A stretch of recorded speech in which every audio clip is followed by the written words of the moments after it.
Like from verse 2, then 3 to 4, then 5 to 6, then 7 to 8, then 9 to 10, then 11 to 12, then 13 to 14. Ayan.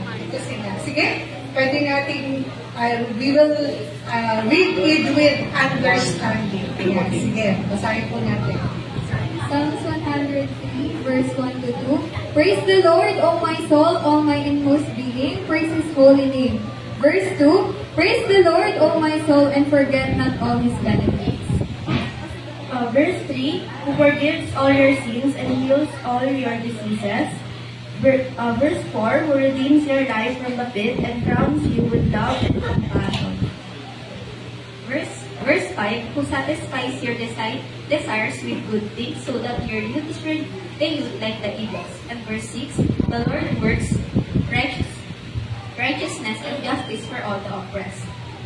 Verse 7, he made known his way to Moses, his death to the people of Israel. Verse 8, the Lord is compassionate and gracious, slow to anger, abundant in love.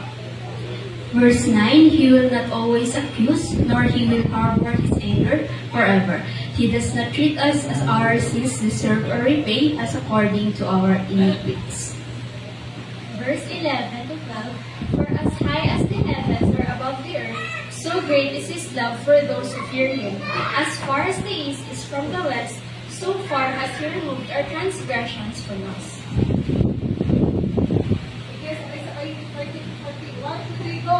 As a father has compassion on his children, so the Lord has compassion on those who fear Him. For He knows how we are formed. He remembers that we are dust.